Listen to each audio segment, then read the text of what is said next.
días, buenas tardes, buenas noches. Aquí estamos en Conin, conversaciones inconclusas, en las cuales conversamos sobre literatura y algo más, ¿no? Estamos aquí con Miguel, que nunca ha ido a un parque acuático. ¿Es así, Miguel? Efectivamente, es un disgusto que tengo desde niño, Es nunca haber ido. Es un disgusto que mantienes. ¿Irás algún día a un parque acuático? Y yo creo que ya hace parte de mí no haber ido, entonces tengo que vivir con esta angustia de decidirme a no ir a un parque acuático para mantener una tradición estúpida. Me parece muy bien. De tradiciones estúpidas estamos hechos, ¿no? Estamos aquí con Mariano, que buenas tardes, solía tocar el timbre cuando niño de casas de desconocidos para luego correr. ¿Es así?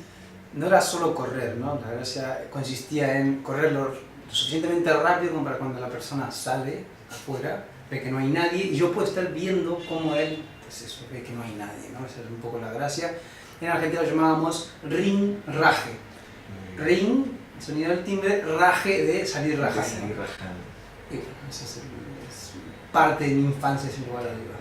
Muy bien. Yo soy Esteban. Una vez me subí a un pony de niño. Es una experiencia que no voy a repetir. No creo que el pony quiera ni yo tampoco. Estamos aquí para hablar hoy de literatura y Borges, ¿no? Estamos hablando de Jorge Luis Borges, como muchos sabrán, probablemente uno de los 4 escritores más importantes del siglo XX, junto con Joyce, con Proust y con Kafka, y probablemente el escritor más influyente de la segunda mitad del siglo XX, aunque no el más masivo, ¿no? Estamos hablando de Jorge Luis Borges, escritor nacido en 1899, muerto en 1986. Alguien que cobra gran importancia a partir de, sobre todo, bueno, primero como poeta, luego como ensayista, pero obtiene su gran eclosión y su gran reconocimiento internacional a partir de los libros de cuentos que lleva a cabo en la década de 1940, y ya a partir de 1960 se convierte en una figura influyente a nivel mundial, pero como hemos dicho, muy influyente aunque nunca demasiado masivo, ¿no?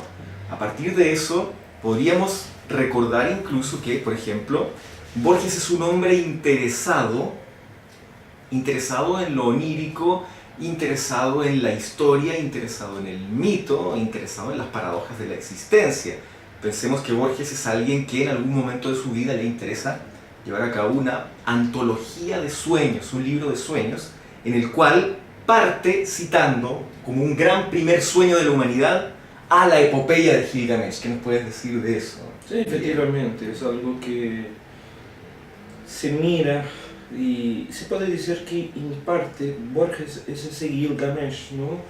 Que está obcecado por la muerte. Aquí no sería la muerte de Enkidu, pero sería la muerte de sus familiares y más propiamente la muerte de sus abuelas materna y paterna, y que fue un impacto muy grande en su vida, hasta porque era un crío, ha asistido a la muerte.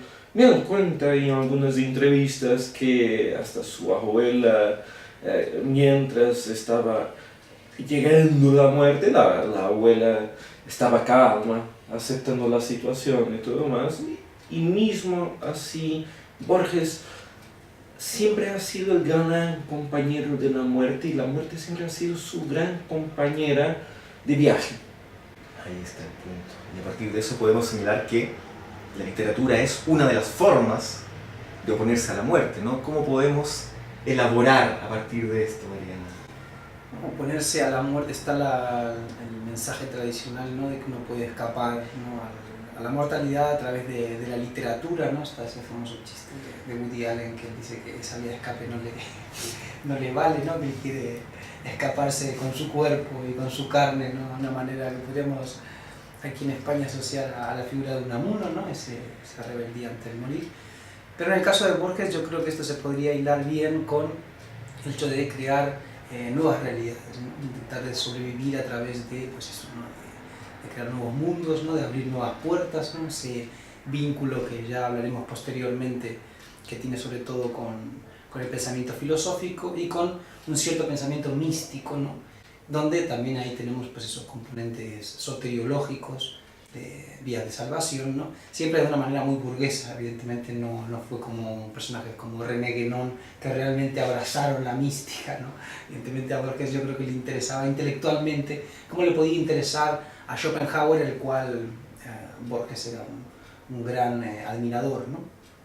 Y en este terreno, ¿no?, de crear ficciones o crear realidades paralelas, a mí me gusta mucho esa idea que recoge Pilla, que habla sobre la capacidad que tenía Borges, ¿no?, de crear, pues eso, realidades alternativas o mundos paralelos, ¿no?, donde el caso paradigmático es el famoso cuento de Tlön, donde ahí tenemos, ¿no?, la creación de un universo, ¿no?, que la descripción de ese universo es tal, ¿no?, que nunca puede llevarse a cabo, digámoslo así, ¿no? Es una obra, se nos habla de una obra monumental de 19 volúmenes, con lo cual lo interesante es ese elemento, esa puerta, ¿no?, de contar la historia que podría ser, pero no la voy a contar yo simplemente la sugiero, o me nutro de ella, ¿no?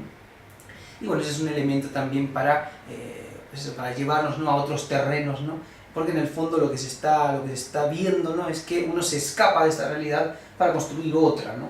Y bueno, eso también tiene un componente salvífico, no sé si yo estoy aquí hilando ya demasiado, ¿no? Bueno, es interesante ese punto de vista, ¿no? Recordemos que Tlön, Ubbar, Ordis Tertius, el cuento al que tú haces referencia, Mariano, da cuenta, incluido en ficciones, ¿no?, da cuenta de un grupo que empieza a elaborar una enciclopedia sobre un mundo ficticio. Progresivamente esa enciclopedia va creciendo hasta el punto de que aquel mundo ficticio termina por invadir el mundo real, y que creo que las últimas líneas de Tlön nos dice: llegará un momento en que el mundo será Tlön, ¿no? Es la invención de la realidad paralela creada por la imaginación, terminando por reemplazar al mundo, ¿no? Ahí hay algo que puede volver a enganchar con el tema de la vida de Borges, que es una realidad paralela encontrada en los libros desde niño, que es para él la cifra del mundo en sí mismo, ¿no, Miguel? Claro, de alguna forma él ha aprendido desde muy temprano en la biblioteca de su papá, una biblioteca muy grande. Recordemos que su papá, además de tener el amor por los libros, también tenía en parte el amor por la política, ¿no? Pero también toda la familia tenía una aurea especial. Recordemos que viene de una familia bastante importante en Argentina, en el proceso de la independencia, y también ese aspecto más rígido versus un aspecto más liberal debido a la cuestión del anarquismo en la vertiente de Spencer, de Proudhon, de su papá, aliado a esa libertad de un niño en una biblioteca, es la libertad de crear nuevos mundos, nuevos imaginarios, un mundo en paralelo, que es el mundo que le hace caminar, diría, a par de Sancho, a par de Quijote, ¿no? De alguna forma, ahí va él, ¿no? Claro, él descubre el mundo desde los libros, y los libros le sirven como guía para cifrar la realidad, ¿no? A partir de eso, podríamos hablar un poco de aquella peregrina oposición entre literatura y vida que se ha dado, ¿no? Recordemos que en algún momento en Argentina, bueno, y luego en toda Hispanoamérica, se intentó criticar a Borges señalando que su literatura era, podríamos decir, artificial o artificiosa, y que se oponía a la vida, ¿no? Señalando que él estaba por la literatura y no por la vida, en esa oposición artificial espuria que se ha construido. Se trataba de señalar, en algún momento se trató de decir que Roberto Arlt era una literatura de vida y Borges una literatura literaria. ¿Qué nos puedes decir de esta espuria dicotomía en la cual se intenta confinar a Borges fuera de la vida? Sí, ya hemos hablado ya muchas veces, ¿no?, sobre la necesidad, ¿no?, de crear antagonistas, ¿no?, y de crear, pues eso, ¿no?, luchas, ¿no?, donde no las hay.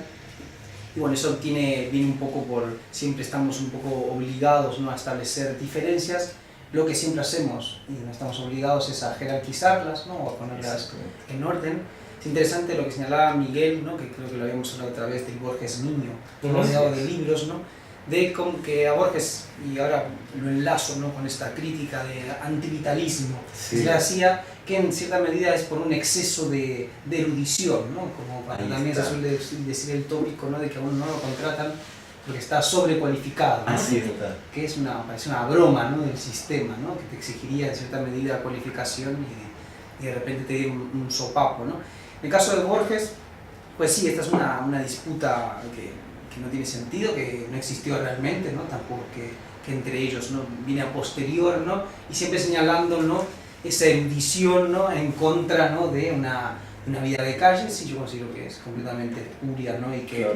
es una manera de socavar, ¿no? También hay una cuestión, ¿no? Que es la tendencia política, ¿no? Que uno puede asociar a Borges, ¿no?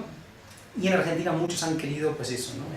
Buscar, ¿no? Un referente que sea un pensador de izquierdas, ¿no? Para que... De izquierdas y de derechas también, ¿no? Porque al final de su vida también va a ser criticado por eso, ¿no? Claro, por lo mismo, claro, están tratando de señalar que Arlt sería el literato de izquierda y vital contra el literato de derecha y no vital, que sería Borges. Hay que considerar que la trayectoria política de Borges implica una juventud incluso con poemas a la Unión Soviética. Claro, luego poemas que no van a ser divulgados, perdón. Que no van a ser divulgados, que no van a ser verdad, divulgados. posteriormente, ¿no? Luego hay una etapa en que él es fundamentalmente cercano al radicalismo y cercano a la figura de Irigoyen, que es su momento de mayor involucramiento en política, ¿no? Luego más bien deja de tener una militancia política y se convierte más meramente en un opositor moral del peronismo, para luego efectivamente terminar en los años 70 convertido en alguien vinculado a la derecha, que tiene su gran error de recibir una medalla de Pinochet. Aún así, en todo momento, él es un pensador independiente, ¿no? No es la política el espacio en el cual él quiere o intenta desplazarse, ni él lo ha señalado. No estamos hablando de... Él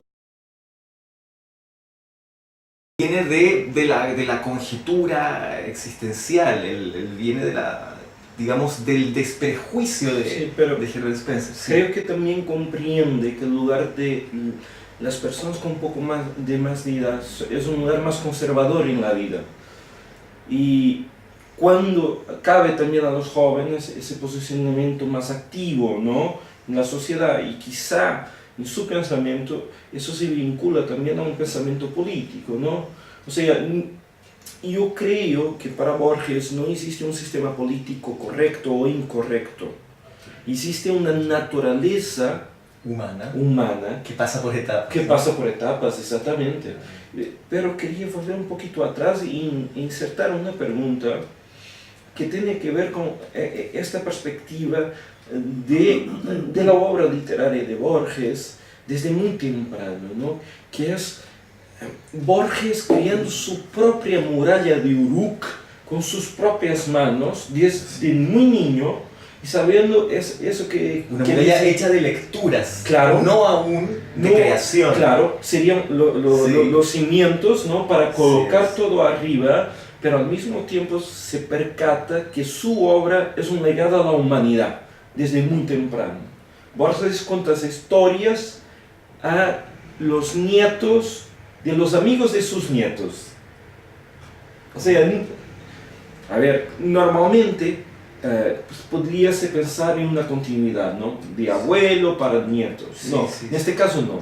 En este caso se trata de los nietos de sus nietos, pero que son amigos de sus nietos. O sea, que va tan adelante en el tiempo que deja de tener un contacto. Él quiere escribir para el futuro de la humanidad, nítidamente. Ese es un punto interesante. De hecho, aquí podríamos, ya que Mariano lo mencionó antes, rescatar la idea de genio que tiene Schopenhauer, ¿no? Schopenhauer diferencia al talentoso con el genio.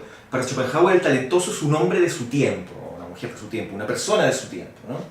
Y una persona de su tiempo es alguien que lleva a cabo bien determinada tarea rígidamente contextualizada en su entorno, ¿no? Es alguien que bebe de su época y hace algo bien.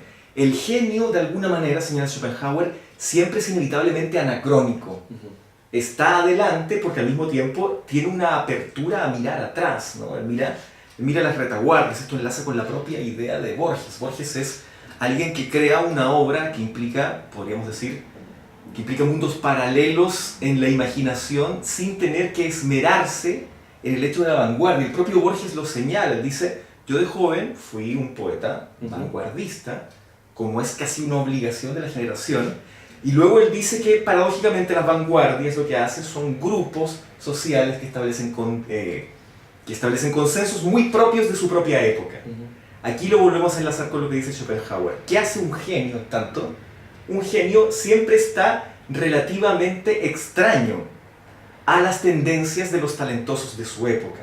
Por eso un genio solo puede ser, como decías tú, revisitado y valorado en su gran dimensión a posteriori. La particularidad es que Borges empieza a ser valorado a partir de la década de los 60. O sea, de alguna manera, todo lo que él prepara y todo lo que él escribe se vuelve comprensible de los 60 a los 80. Todo lo que él escribió entre los 30 y los 40, por decirlo así. Es una bonita metáfora, porque casi queda para imaginar, por ejemplo, el escritor normal, ¿no? Si queremos imaginarlo, podemos imaginar el escritor normal sentado en una silla, sobre una mesa, escribiendo. Borges no.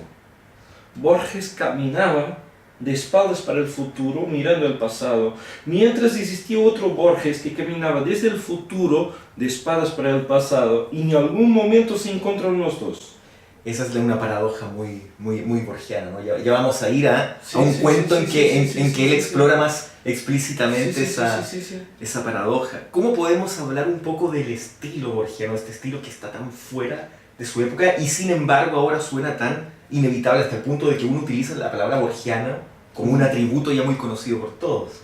Bueno, muy en la línea de lo que estábamos hablando, a mí me vino a la mente un concepto de un filósofo español de descendencia hindú, que es Salvador Paniker. Él habla de la retroprogresión, que eso me parece un oxímoron ahí construido, un neologismo no a propósito.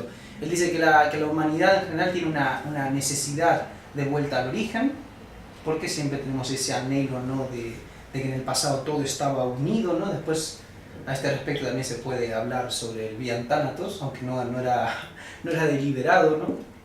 Pero bueno, la cuestión es que hay un anhelo de origen y al mismo tiempo una tendencia inevitable hacia la fragmentación y hacia, pues eso, no quiero utilizar ni evolución ni progreso, pero bueno, la cuestión es que cambio, ¿no? Una deriva de cambio. Sí, hay un cambio entrópico, digámoslo así, y al mismo tiempo un deseo de origen o de singularidad inicial, ¿no? Y se puede ver en Borges, ¿no? Que él evidentemente su temática, ¿no? La casa de Asterión, la figura del Quijote que es recurrente, hay mucha temática que mira muy atrás en la historia. De trabajar con la tradición. Muy atrás en la historia también, no de trabajar con una tradición. Antes recién hablábamos de las vanguardias, ¿no? ¿Cuál es el problema de la vanguardia? Que envejece muy rápido. Eso es. Especialmente por lo que señalábamos, ¿no? Está tan en la cresta de la ola que cuanto eso quiebra un poco, ya sabe a viejo. En cambio, lo originario, lo que está en el origen, ¿no? Que también es como Gaudí explicaba el propio significado de la palabra original, que se ha desvirtuado bastante. Original remite a origen. Claro. Hoy en día lo vemos como algún elemento claramente diferenciador, ¿no?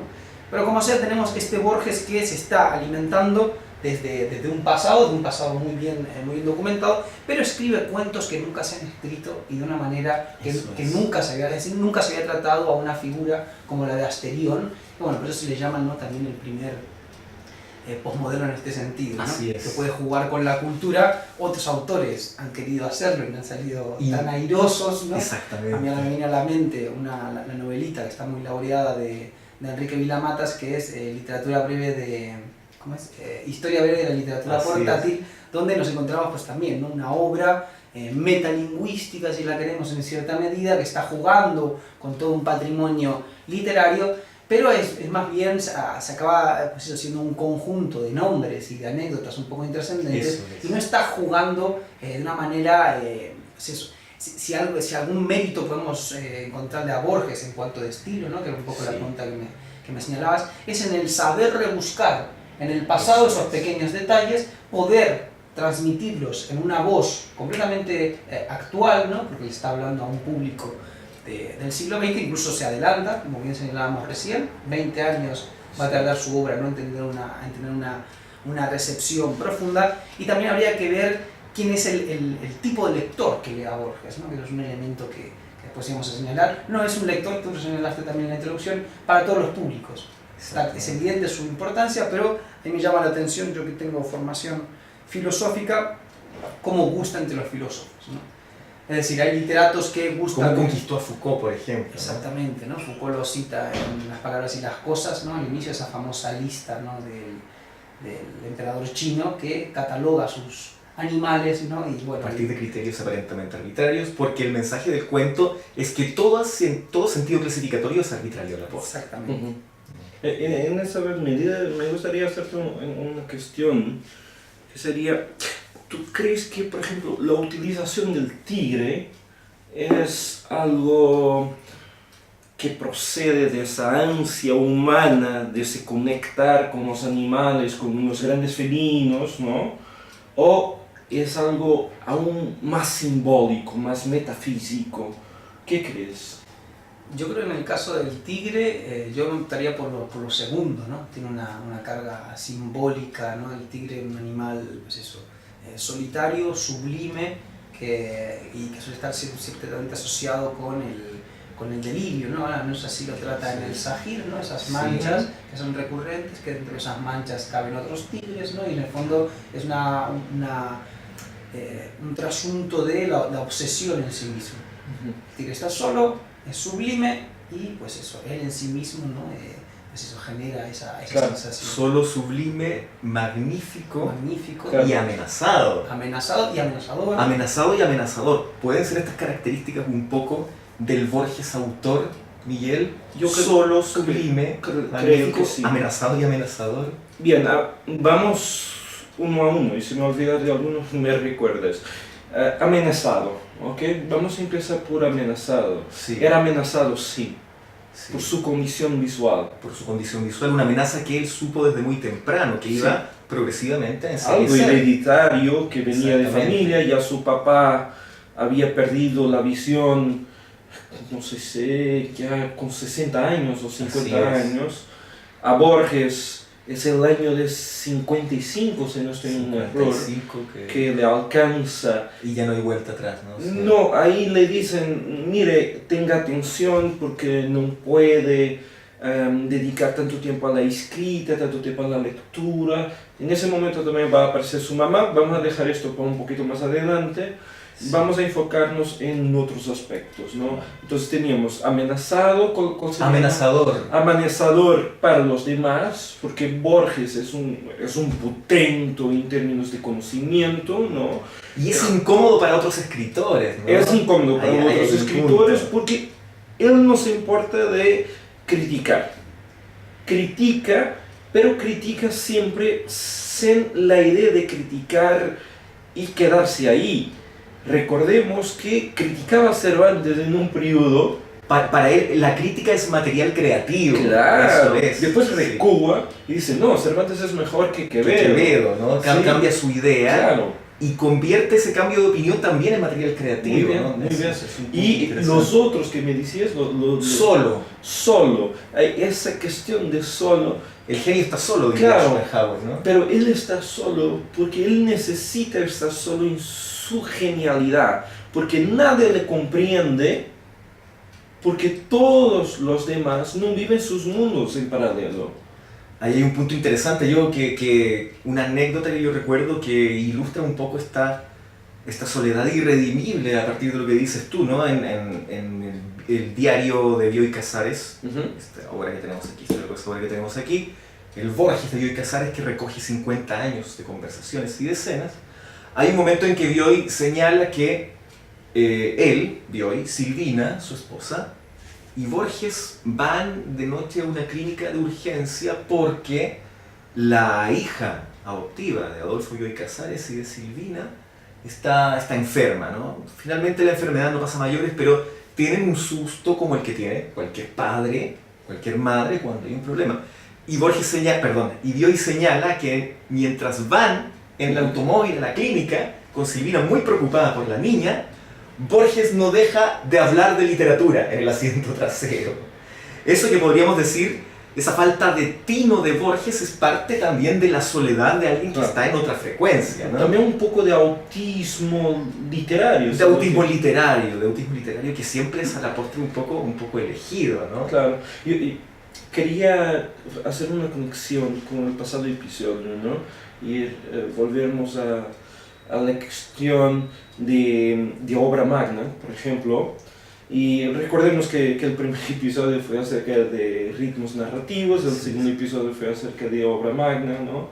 Y ahora este tercer episodio es acerca de Borges. Pero hacer una ligación con los otros dos episodios, ¿no? Y, por ejemplo,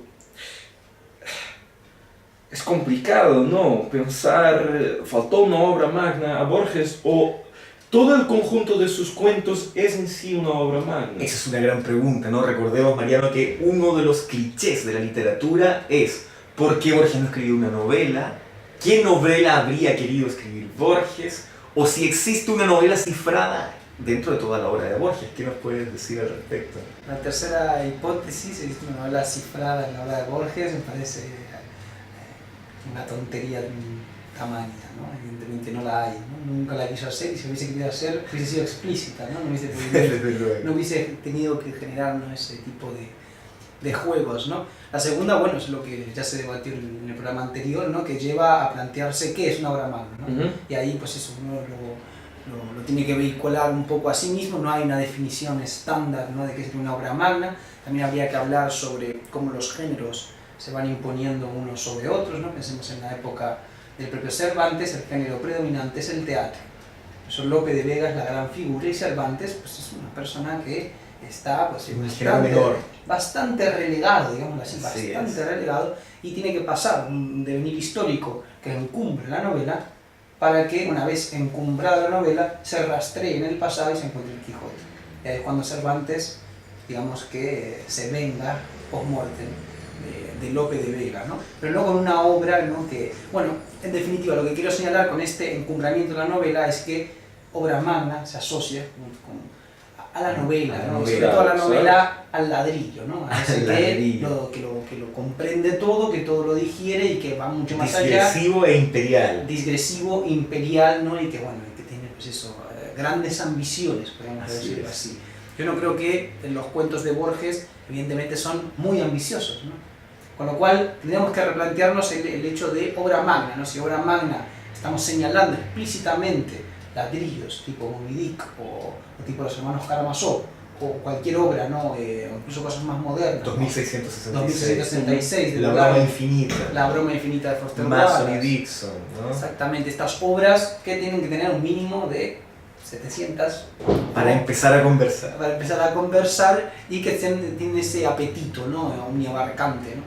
Yo creo que Borges tiene cuentos magnos, podemos decirlo así. No sé si obra magna, no, pero tiene cuentos magnos, tiene cuentos, antes hablábamos del propio Tlön, donde pues está creando una realidad paralela. Entonces, más magno que eso, en 15 páginas, claro, no es posible, ¿no? O sea, pero eso también es una característica de su ritmo narrativo, es muy rápido. De hecho, sí, de hecho hay algo al respecto de lo que tú dices, Miguel. Yo recuerdo una sentencia de Alan Pauls, que es un escritor argentino que, como muchos escritores argentinos contemporáneos, son muy ocurrentes para ciertas frases o sentencias fragmentarias sobre la obra de alguien más. Son mucho mejores en el ingenio para analizar una obra de alguien que para escribir sus propias obras. Bueno, Alan Pauls dice que Borges tiene una capacidad para resumir, ¿no?, y detallar al mismo tiempo.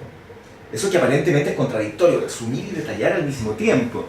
Y bueno, recordemos que Piglia dice también que Borges utiliza la erudición como sintaxis. O sea, la erudición es uno más de las herramientas con las que él cuenta para construir, digamos, ya a nivel estructural y técnico su relato. Claro. Y a partir de lo que señala Miguel, no sé, podríamos, esta fórmula de Borges con su estilo tan, digamos, sintético y visual, podríamos dar cuenta de un párrafo fundamental del Aleph, ¿no? Recordemos el Aleph, el cuento homónimo que da nombre al libro, ¿no?, que trata fundamentalmente, entre otras cosas, bueno, hay un lado satírico que tiene que ver con criticar al poeta pretencioso de Oropel, que también pretende escribir una obra magna. Y tiene que ver el punto fundamental con el encuentro del Aleph, que es el Aleph. Es un punto pequeño en un lugar concreto en el cual coinciden imágenes de todo lo que hay y ha habido en el mundo. Uno podría pensar, claro, una cosa es imaginar este argumento y decir, ok, imaginaré un argumento para contar sobre un punto del mundo en el cual confluyen todas las imágenes. Y luego está el desafío, ¿cómo narrarlo convincentemente? Ahí es cuando cualquiera naufragaría. Veamos cómo Borges subsana esto y cómo él nos narra en un único párrafo largo, cómo él subsana este problema y nos narra un punto en donde convergen imágenes de todo lo que ha habido y lo que hay. Y nos dice así, en la parte inferior del escalón, hacia la derecha, vi una pequeña esfera tornasolada de casi intolerable fulgor. Al principio la creí giratoria, luego comprendí que ese movimiento era una ilusión producida por los vertiginosos espectáculos que encerraba. El diámetro del Aleph sería de 2 o 3 centímetros, pero el espacio cósmico estaba ahí, sin disminución de tamaño. Cada cosa, la luna del espejo, digamos, era infinitas cosas, porque yo claramente la veía desde todos los puntos del universo. Vi el populoso mar, vi el alba y la tarde, vi las muchedumbres de América, vi una plateada telaraña en el centro de una negra pirámide, vi un laberinto roto, era Londres, vi interminables ojos inmediatos escrutándose en mí como en un espejo, vi todos los espejos del planeta y ninguno me reflejó, vi en un traspatio de la calle Soler las mismas baldosas que hace 30 años vi en el zaguán de una casa en Fraiventos, vi racimos, nieve, tabaco, vetas de metal, vapor de agua, vi convexos desiertos ecuatoriales y cada uno de sus granos de arena. Vi en Inverness a una mujer que no olvidaré, vi la violenta cabellera, el altivo cuerpo, vi un cáncer en el pecho, vi un círculo de tierra seca en una vereda, donde antes hubo un árbol, vi una quinta de Adrogué, un ejemplar de la primera versión inglesa de Plinio, la de Philemon Holland, vi a un tiempo cada letra de cada página. De chico yo solía maravillarme de que las letras de un volumen cerrado no se mezclaran y perdieran en el decurso de la noche.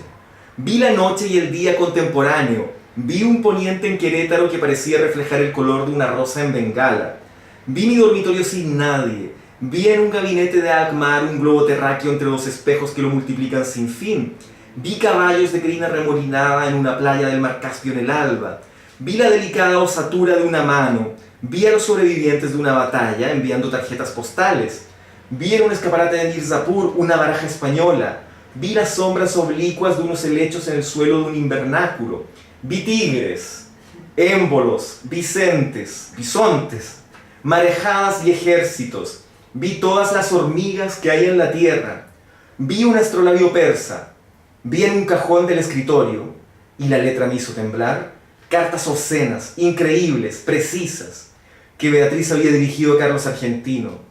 Vi un adorado monumento en la Chacarita, vi la reliquia atroz de lo que deliciosamente había sido Beatriz Viterbo, vi la circulación de mi oscura sangre, vi el engranaje del amor y la modificación de la muerte, vi el Aleph desde todos los puntos, vi en el Aleph la tierra, y en la tierra otra vez el Aleph, y en el Aleph la tierra, vi mi cara y mis vísceras, vi tu cara y sentí vértigo y lloré, porque mis ojos habían visto ese objeto secreto y conjetural, cuyo nombre usurpan los hombres, pero que ningún hombre ha mirado, el inconcebible universo.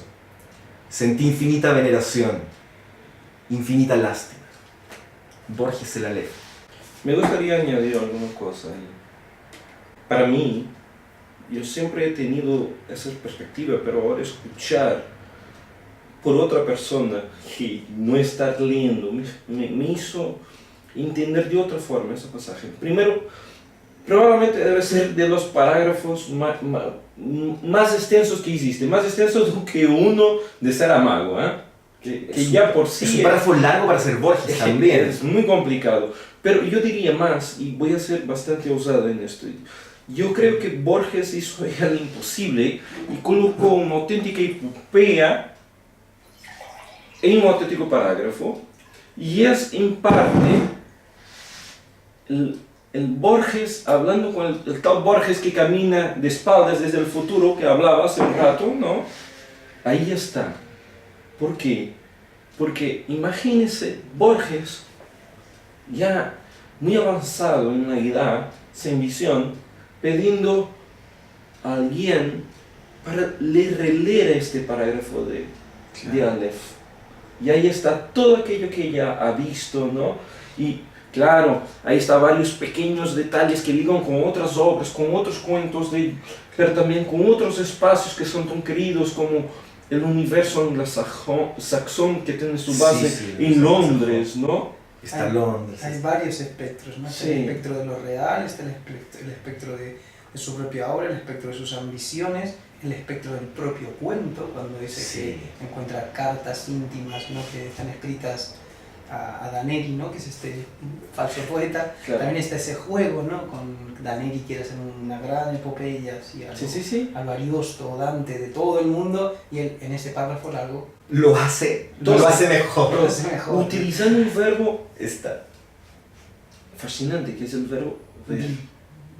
Vi, exactamente, totalmente. Y para alguien que en ese momento ya sabía que estaba condenado a perder la visión, pero aún no la perdía. Claro, por eso tiene mucho sentido lo que nos dice Miguel, ¿no? Invitar a pensar al Borges que ya ha perdido la visión, pidiéndole a alguien, que puede haber sido su madre o a María Kodama, que le relea ese fragmento, ¿no? Ese fragmento en el cual, como ambos han dicho ustedes dos ahora en este momento, que resume, ¿no?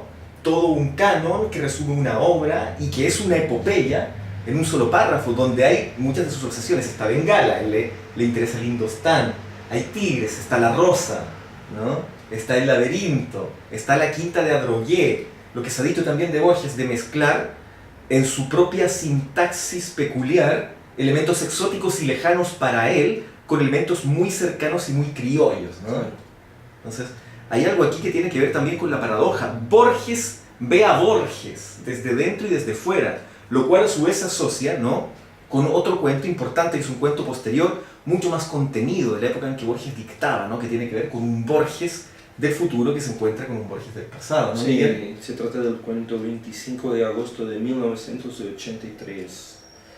Es un cuento que quizás sea lo más asustador de todos los cuentos, que es la posibilidad de uno poder encontrar consigo mismo y no entender muy bien por qué está ahí, y aún más encontrarse en un momento en que uno está casi preso a suicidarse, aún más aterrador.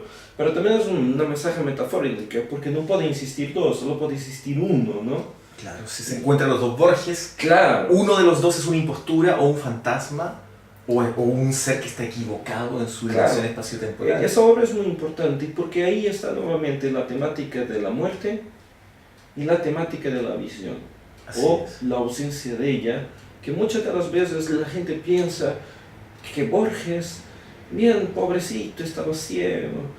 No, Borges no estaba ciego, solamente sus ojos ya no le permitían mirar todo aquello que ya había observado, entonces necesitaba de algo más. Yo diría que necesitaba de ser ciego para poder sentir el mundo de forma más extrema con los otros sentidos. Y Borges de alguna forma lo sabía, porque se había preparado desde muy temprano para esa realidad, ¿no? Y al hacerlo pasa a comprender mejor todo lo restante. Y es una persona muy alegre, ¿se acuerdan de esa entrevista que ha dado para ese programa español, entre muchas otras, pero ya en sus últimos momentos de vida, no sé cuánto, se fue a fines de los 70 esa entrevista, creo, ¿no? Sí, en fines de 70, más o menos 7 años, 8 años tendrá vivido, pero esa entrevista es marcante porque Borges está siempre sonriendo, ¿no? Nunca he observado a alguien sonreír tanto.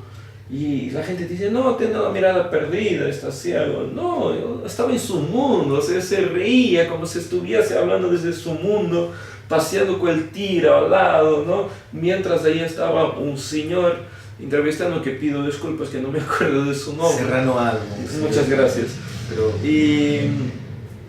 Y básicamente le llamaba maestro, maestro, maestro. Muy obsequioso. Claro, y Borges decía una cosa que alguna vez fuera de cámara habíamos comentado, tú habías comentado eso, ¿no? Y Borges dice precisamente, Borges, llámeme Borges. ¿Quieres profundizar esa? Claro, porque efectivamente allí cuando decimos llámeme Borges tampoco es llámeme Jorge, ¿no? Claro. Llámeme Borges, porque Borges ya es una marca. Entendemos ya a Borges como alguien que alcanza a vivir conscientemente el proceso de contemplar la existencia de lo borgiano en el mundo, entendido lo borgiano como un atributo en el que se suman algunas características centrales, no sé, de su propuesta estética y estilística, ¿no? ¿Cómo es entonces el tema de lo borgiano? Sí, ¿no? Él fue consciente, bueno, ya que se refieren a uno, ¿no? Por el apellido, ¿no? No es lo normal, ¿no? Claro. Desde luego no la pleitesía del maestro, ¿no? Pero sí, yo creo que lo señalabas tú, que también está recogido aquí en el libro de Bioy, ¿no? Que sí que hay un salto en la relación de ellos, ¿no? Que es a partir de la década del 40, cuando él ya empieza a ser plenamente consciente de los efectos que está generando su obra, ¿no? Y bueno, eso tiene que generar efectos, ¿no? Bueno, eso ahí está evidente, no llámeme Borges, ¿no? Es decir, ya no me llámeme Jorge, ¿no? Es llámeme por lo que yo he conseguido ser, ¿no? Claro, y además ya es también sumarse con una sola palabra corta a los maestros indiscutidos. Pensemos que el Borges ciego ya empieza a entrar en la correspondencia con el arquetipo del anciano sabio, claro, con su bastón. Exacto, el bastón muy importante. Con su bastón, y la ceguera, recordemos, lo asocia a uno de los maestros del canon que él mismo reconoce y con el cual él dialoga en sus obras, que es Homero. Claro. ¿No? Entonces ahí Borges no desaprovecha el juego, nunca desaprovecha el juego, esa es otra de las características que decíamos, pero como antes señalaba Mariano en un momento anterior de este mismo programa, para jugar con las ideas y para jugar con el canon hay que comprenderlo profundamente para manejarlo con soltura.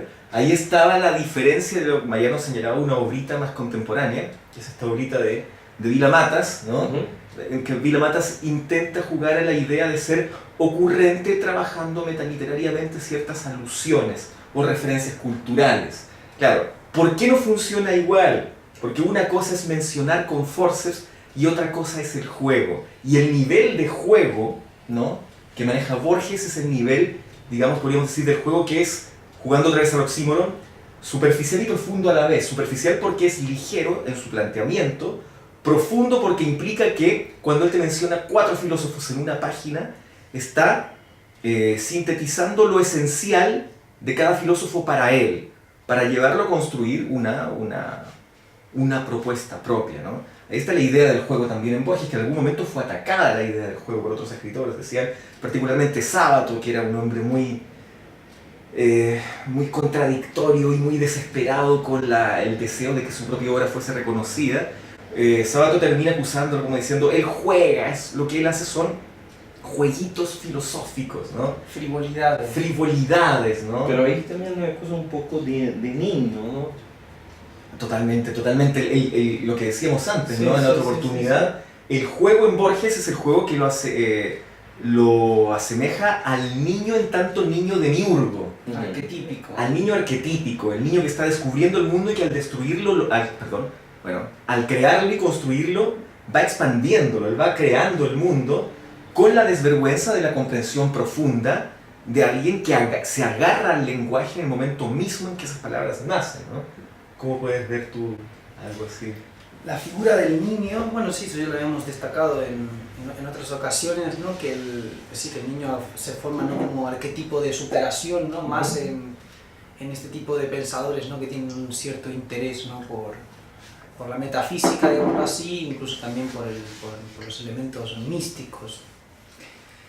Pero sí, ahora mismo no sabría, ¿no?, qué otra cosa añadir, ¿no?, a este respecto, ¿no?, respecto al Borges niño, ¿no?, que respecto a la figura de Sábato, sí, ¿no? Yo creo que él también tiene referencias explícitas en Abadón el Exterminador, donde a uno le da la sensación de que está señalando directamente a Rayuela más que a Borges, ¿no? Pero él está señalando... Tiene una frase, cobra cuentas siempre, Sábato. Cobra cuentas, ¿no? Y tiene una frase, ¿no?, de que Sábato, que es algo así como que quien sea inmortal, que se permite el lujo de seguir diciendo pavadas, ¿no? Claro. Con lo cual tiene que haber una carga moral y política, ¿no?, en todo. Moral y más bien moralista. Y más bien moralista, y en esta obra precisamente Abadón, uno podría decir, bueno, es bastante juguetona, ¿no? Tampoco es que sea ahí una obra clásica, ¿no?, con una clara pretensión, bueno, hasta uno se siente timado, ¿no? Creo que ya lo hemos hablado, ¿no? Sí, es una obra que va increciendo y finalmente nos estafa.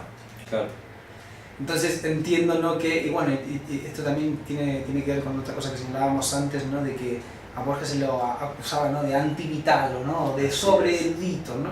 Y bueno, yo creo que eso tiene que generar, ¿no? En otros escritores y en los lectores, ¿no? Esa comparación de cuánto controla este hombre, ¿no? Es apabullante, ¿no? Y bueno, a la hora de compararse uno tiene que buscar lo que Borges no es, ¿no? Porque uno no puede ganarle en lo que él es, ¿no? Claro. Y esa es la impotencia de sus detractores también, ¿no? Sí, Recordemos, quisiera recordar al respecto una pequeña, ni siquiera es una propuesta, ¿no? Una mención que hace Bolaño en su ensayo sobre literatura argentina que se llama Derivas de la Pesada, donde nos dice que básicamente Borges, bueno, que la literatura argentina se articula en torno a Borges en la década de los 40 y sigue articulada en torno a Borges hasta que Borges muere en 1986. Nos dice, en ese contexto, Borges funciona como un mago Merlín cohesionante, ¿no? De los límites del canon, de un canon que se va construyendo en torno a él, porque no existía tal cosa previamente. El propio Borges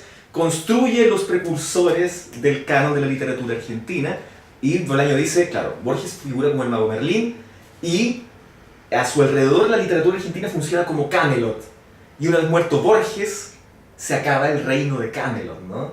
Y aquí y aquí se funciona un poco en términos de asociación. Los escritores que trabajan con la obsesión saben reconocer las obsesiones en otros escritores, ¿no? Entonces, Borges es asimismo un genio vinculado a determinadas obsesiones, de las que ya hemos hablado, y los literatos argentinos que están en torno a él intentan también construir una obsesión que les permita quitarse de encima a Borges, ¿no? De alguna manera. Ese es el tema de las obsesiones retroalimentándose, ¿no? Y a partir de, precisamente a propósito de las obsesiones, podemos recordar, Miguel, un cuento que tiene que ver con la obsesión, que es Tigres Azules, sí, ¿no? Tigres Azules. Tigres Azules nos cuenta la historia de un hombre obsesionado por los tigres azules. Después va a existir un elemento de poder que está asociado también con esos tigres. Y ese elemento de poder deja de ser solamente un elemento para se tornar todo para ese hombre. El objeto mágico que deviene que en imagen total. Pero también es ese objeto mágico que sería casi como esa película de La Máscara, ¿no? De los años 90, ¿no? Que uno ponía la máscara y ya no conseguía quitarla en alguna forma. Y en este cuento, pues ya se acercando al final, hay un momento que se encuentra con un mendigo. Y si me permite, voy a leer una parte de ese cuento, ya un poquito más moderno, aquí con la tecnología tan importante para los días de hoy. Y dentro de este cuento hay un momento en que se acerca un mendigo al protagonista y le pide algo, una limosna, ¿no? Y ahí el hombre, que es interpelado por el mendigo, pone la mano en su bolsillo, sabe lo que tiene, ¿no? Intenta darlo, pero al mismo tiempo no quiere. Entonces, ¿qué hace él? Piensa, y paso a citar. En mi bolsillo derecho estaban las piedras. Saqué una y la dejé caer en la mano hueca. No se oyó el menor ruido. Al cual contesta: tienes que darme todas, me dijo. El que no ha dado todo, no ha dado nada. Esto es precioso porque este es Borges. Borges ha dado todo en la vida, desde la perspectiva más física hasta la perspectiva más emocional. Borges ha dado una coherencia literaria a su patria, a Argentina. Borges ha dado la mística a Buenos Aires, además de las milongas del tango. Y Borges ha dado a la humanidad el cuento, así como Homero ha dado la humanidad, la epopeya. Es un punto interesante eso, ¿no? Recordemos que Borges, por sobre todo, es recordado como un gran cuentista, pero recordemos también, como dice Miguel, Borges ya está inmerso en un proyecto de obra literaria muy tempranamente, cuando es poeta, ¿no? Construye Fervor de Buenos Aires y construye al menos 3 obras poéticas en su etapa de juventud, en la cual él ya tiene un proyecto mitologizante de su nación. Y luego también hay otro tema también que es fundamental, que es el Borges ensayista, ¿no? Pensemos, podemos decir algunas cosas del Borges ensayista, Mariano.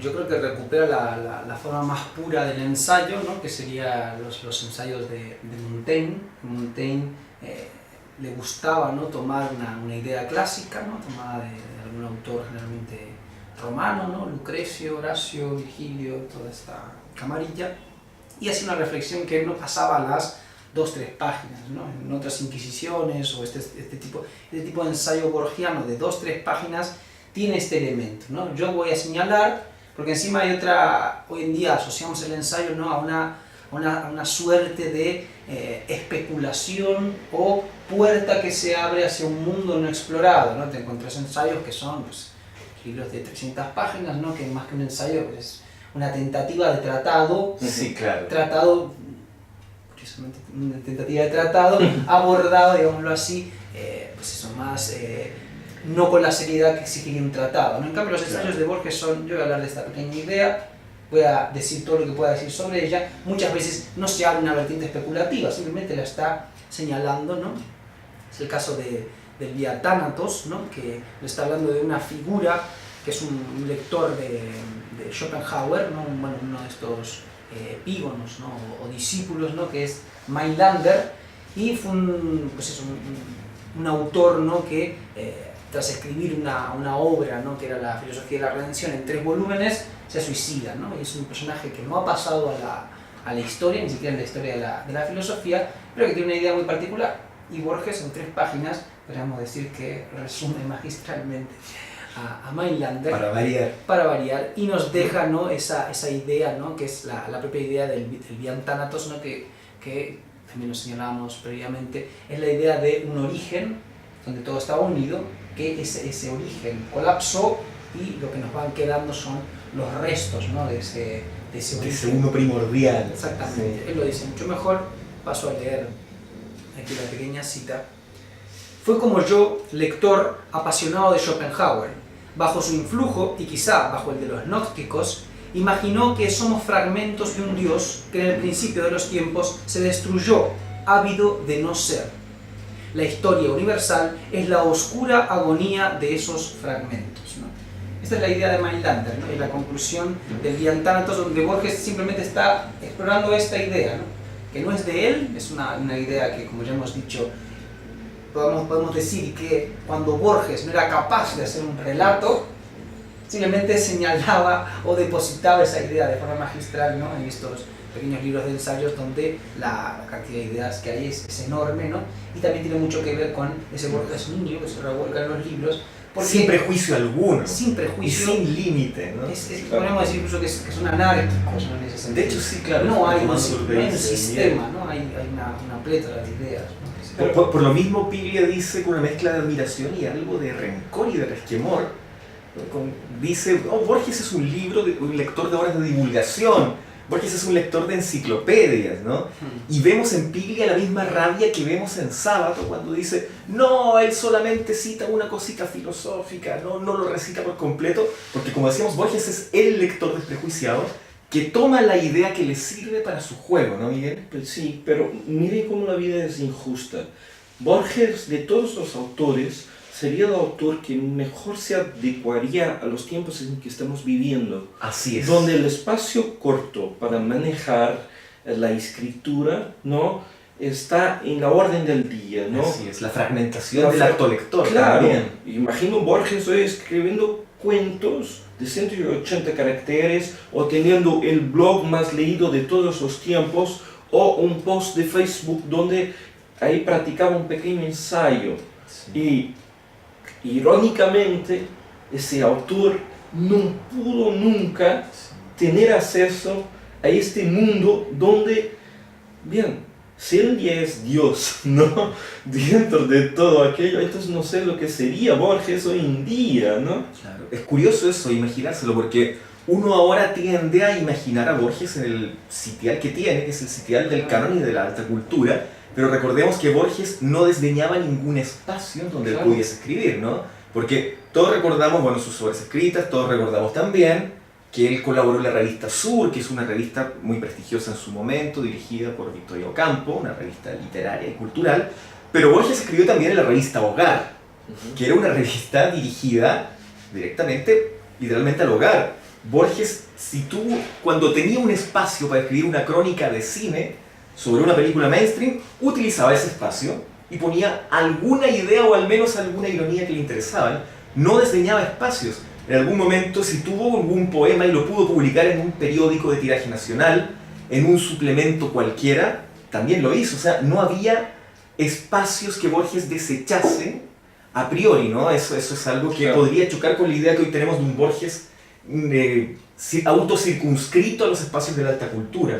No fue así en su momento. ¿No hizo algo también de folletos de la leche cuajada con Bioy Casares, ¿no? Eso es algo que se consiguió Bioy Casares, una changa, ¿no? Pues sí, claro, un trabajito informal para escribir un folleto sobre las virtudes de un producto. Lo hicieron demasiado imaginativo y al cliente no le gustó. Pero bueno, no despreciaban espacios, ¿no? para estar. Eso es algo interesante. Pero también. ese es el escritor, ¿no? Sí, el verdadero escritor es ese. Lo que no tiene miedo. Espacios, sí. Pero no tiene miedo a medir su talento en los espacios que le den. Y a arriesgar también. Totalmente. Qué curiosamente. Totalmente cierto, arriesgar. Claro, pero que de alguna forma también, por veces, puede dejar molesto a los otros autores, ¿no? El caso de Borges molestó con Goethe, ¿no? Por la cuestión de Fausto, ¿no? Claro, el tema que decíamos, el tema de cómo cada autor se revuelve según la idea la idea que se ha hecho famosa por Harold Bloom, que no es de él, que es una idea que ha estado siempre, que es cómo los grandes autores se revuelven en contra de otros grandes autores del canon. Ahí hablábamos de la molestia de Borges con Goethe, que Goethe es prácticamente un anti-Borges en el sentido de la manera en que se explaya, pero también tiene un punto en que coincide con Borges, ¿no? Borges no tiene prejuicio en acercarse a distintos ámbitos del saber para hacer lo suyo. Goethe tampoco, ¿no, Mariano? Exactamente. Él siempre repudió, ¿no?, de la fama del Werther y bueno, pues ejerció en mil otras cuestiones, ¿no? En diplomacia, hizo un tratado de óptica. Al final de su vida viaja por Italia y se pone a pintar cuadros y ahí en las memorias esto lo recogía Ortega y Gasset en unas conferencias que hace sobre el centenario de la muerte y el bicentenario del nacimiento, pero lo escribió conferencias para...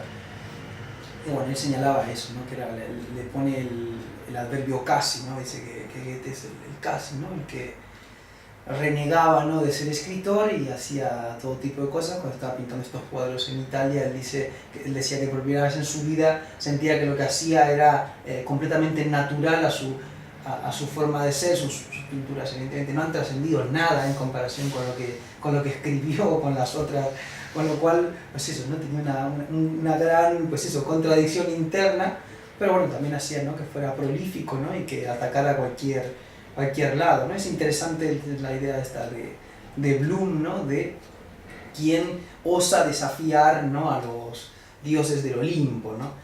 Uno puede acabar siendo alguien tremendamente pretencioso, ¿no? Claro. Pero es cierto que la absoluta pleitesía al canon, ¿no?, eso demuestra, ¿no?, que uno se subordina al mismo tiempo al canon, ¿no? Solo aquel que es capaz, ¿no?, de no aceptarlo, simplemente no aceptarlo. No creo que Borges dudara del genio literario de Goethe, ¿no? Simplemente él diría que habría cosas, ¿no? Sí. Que no le gustaban dentro de su propia forma de percibir canon. Claro. Su propia forma de percibir canon o su propio gozo literario, ¿no?, de disfrutar. Entonces, el mero hecho, ¿no?, de ponerse, ¿no?, y ponerse a la altura y poder criticarlo, bueno, eso ya nos habla mucho, ¿no?, de los autores. Pero al mismo tiempo tiene que ver con lo que ya mencionamos aquí, que tiene que ver con, en la obra Fausto, ¿no?, alguno del desde el punto de Ahí vista está. del adorno de las palabras, Ahí que está. era algo que Borges criticaba bastante. Eso No. es, ¿no? Un Borges que tiende a la síntesis sin desmerecer el preciosismo Y la No eficacia puede- de las palabras. y la ¿no? eficacia de las palabras. No puede sino renegar de alguien que acumula y acumula pliegues, como hemos dicho en otro momento, ¿no? Borges, como hemos visto ya en los ejemplos citados, él trata de llegar a la precisión sin renunciar a la belleza, para lo cual la adjetivación tiene que ser exacta y al mismo tiempo un poco deslumbrante, ¿no? Y eso en el barroco no se da, ¿no? El barroco entendido en general como fórmula estilística y ya no solo como momento Acotada, histórico. sí, exactamente. Sí, ahí en el Fausto, bueno, sabemos eso, que es una obra extensísima, creo que tarda 65 años en acabar, es la primera parte en la que él, pues eso, la acaba en una etapa más temprana, y es sobre todo con la segunda parte con la que se extiende. Es natural, ¿no?, que uno lea la primera parte del Fausto y que uno sienta que es amena, que es agradable, que es comparable, ¿no?, a otras obras del género y de la época, y en la segunda parte ahí uno empieza a encontrar problemas, ¿no?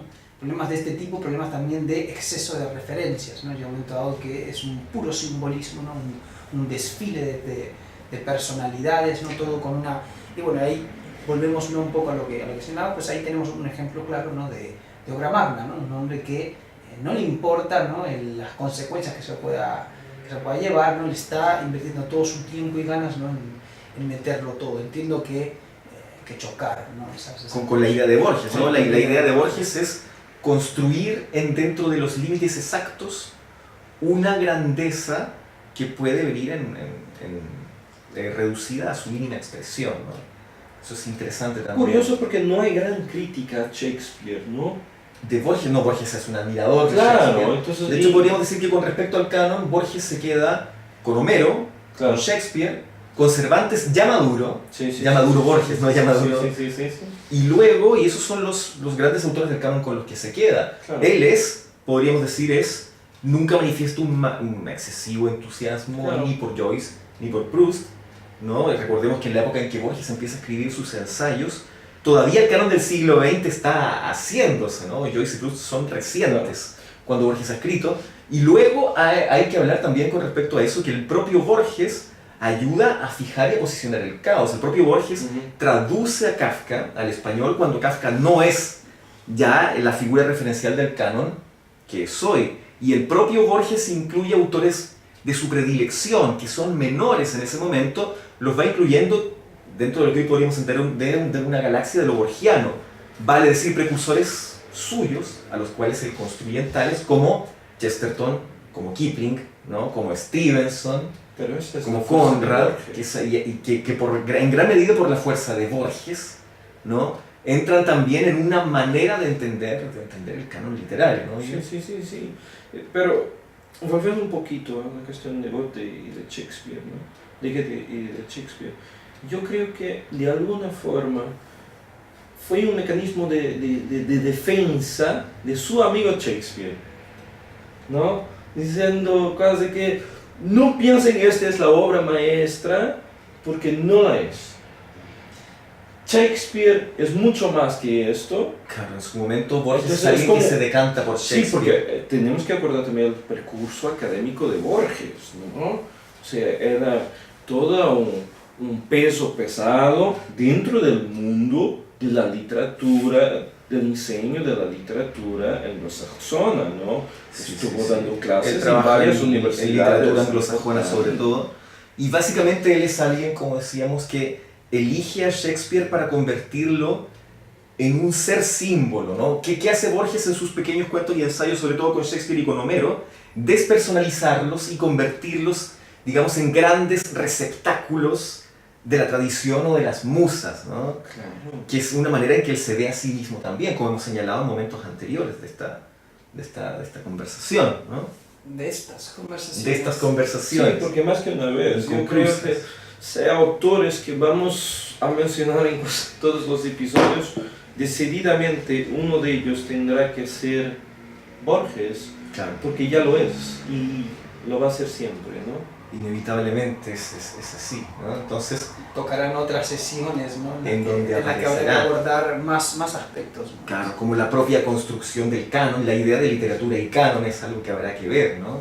Como Borges juega muy activamente a lo largo del siglo XX en construir canon de la literatura argentina, de la historia argentina y de la literatura mundial, ¿no? Claro. Eso es algo interesante. Recuerda que en los podemos últimos hablar. tiempos estaba muy interesado, sobre todo en el de islandés, ¿no? Y En el todos- islandés, claro, como Snorri. puerta, Claro. estaba muy interesado en Snorri Sturluson, que Ajá. es, por decirlo así, digamos, el Homero de la tradición escandinava, ¿no?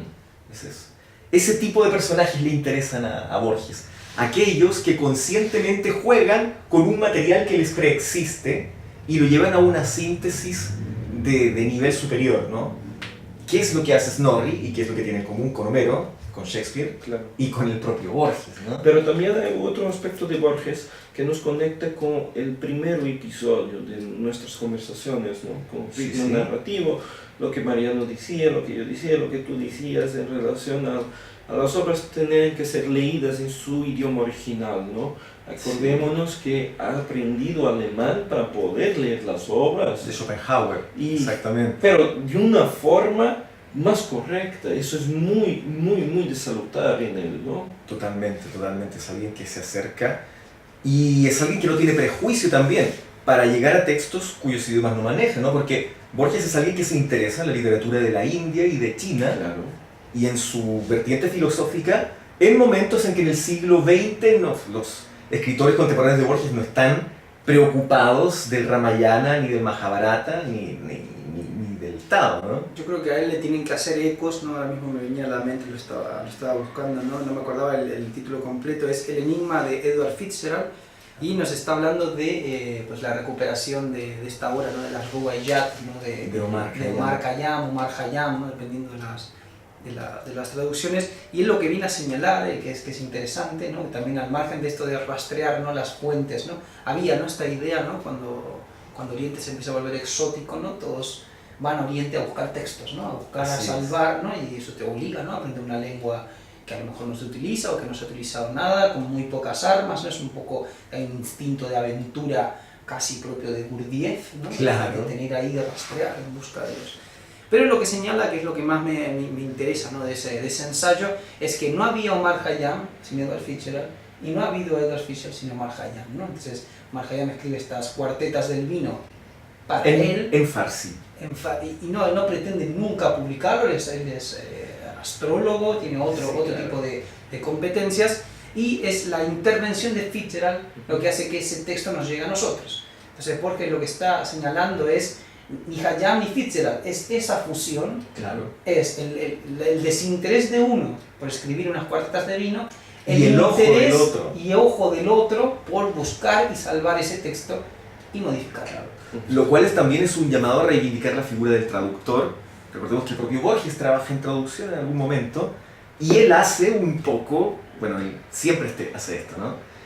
La manera en que le elogia a Fitzgerald de ser un traductor que adapta y es co-creador tiene que ver con la manera en que el propio Borges traduce también, la manera en A que este punto lo quería claro, traer, ¿no? a Ese que él interés. traduce a Virginia Woolf para llevarlo un poco a su estilo borgiano, y es el modo en que él traduce a Poe, por ejemplo, ¿no? Cuando él es muy interesante porque Borges y Bioy Casares traducen la carta robada de Poe para la antología de literatura fantástica de 1940. Es una obra también muy adelantada para variar, ¿no? En su momento. Y es muy curioso, ¿no? Porque posteriormente hay una versión de Poe traducida al español por Julio Cortázar. Y Borges dice una frase muy interesante, le dice a Bioy, la traducción de Cortázar es más fiel, pero la nuestra es mejor. Ya con eso declara toda su síntesis, Claro. ¿no? La más fiel no es la mejor. La mejor es aquella en que el traductor funciona como un coautor. Claro, eso es lo que dice, y por eso él reivindica figuras como Fitzgerald, ¿no? Exactamente, ¿no? Que están haciendo ese doble aporte, ¿no? Exactamente. Así con este Borges traductor, Borges ensayista, Borges poeta. Borges poeta es algo que hemos tocado muy Sí, someramente exactamente. y Habrá que abordar. habrá que abordarlo en alguna oportunidad, pero por algo es inconclusa nuestra conversación. Y el Borges cuentista, ¿no? Y el Borges de aquella novela que nunca escribió, ¿no? La novela que le hubiera gustado a Borges, ¿no? Es la crítica que más les gusta, ¿no? Con la que se adornan muchas novelas. Como decíamos en algún momento, creo que es una frase que está en la contratapa de Los Detectives Salvajes, ¿no? Que dice, la novela que Borges habría aceptado escribir. Es muy curiosa la inclusión de la palabra aceptado, ¿no? Exactamente, porque está siendo legítimo con Borges, ¿no? Claro, que está diciendo que no habría buscado ni deseado.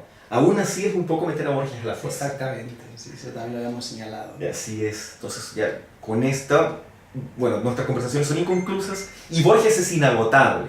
Con esto vamos cerrando. ¿Alguna palabra final o recomendación final? Una recomendación, sobre todo para la gente más joven, que pues quizá ya tenga leído algún cuento, alguna poesía de Borges, pero quizá nunca lo tenga escuchado, ¿no? Entonces, en ese sentido, recomiendo vivamente, hay varios entrevistas que Borges ha dado en YouTube. Pesquisen alguna de ellas, escuchen las palabras de Borges. Borges tiene mucho que decir aún, porque él sigue vivo. Esa es mi sugestión. Muy bien. ¿Algunas palabras finales, alguna recomendación final, Mariano? Voy a recomendar dos cuentos, ¿no? Uno muy breve de una página que se llama El Dilema, si no me equivoco. Tendría que buscar ahora la antología ya. Que plantea una situación, ¿no? sobre el delirio del Quijote. Bueno, está muy bien contenido en una página, incita a la reflexión. El otro está recogido ahí en el Aleph, y es el Zahir, que yo creo que es un cuento por el cual yo siento una predilección especial. Muy bien. Y yo, para cerrar, quisiera recomendar esta obra, que es El Borges de Adolfo Bioy Casares, como señalé en algún momento de esta sesión. Básicamente es un libro que recoge 40 y más años de conversaciones entre Borges y Adolfo Bioy Casares, bueno, y Silvino Ocampo y otras personas que aparecen aquí, ¿no? Al margen de ser un libro muy interesante en el cual hay algunos elementos netamente cotidianos, hay también hay algo que es muy rico en esta obra, que es entender bien la manera en que ellos ven la obra literaria, ¿no? De pronto comentan poemas que les gustan y señalan, mira, estaría mejor si este verso tuviese esto y no esto otro. Entonces es también una forma de entrar a la cocina misma desde donde se escribe, una manera de entender de cómo un escritor de talento, en este caso, cómo un escritor talentoso y un escritor genial, ¿no? Empiezan a diseccionar las obras de otros y cómo desde esa perspectiva pueden llegar, digamos, a las bases del acto de escribir paso a paso, que es algo que por lo general como lectores no tenemos acceso, ¿no? Entonces, con esa recomendación, estamos haciendo el programa con Mariano, que una vez jugó al Rinraje, Exactamente. con Miguel, que nunca ha ido a un parque acuático y a esta altura ya se ha convertido en un tema de honor y no lo oirán, y conmigo, que una vez me subí a un pony, experiencia que no voy a repetir. Conversaciones inconclusas con In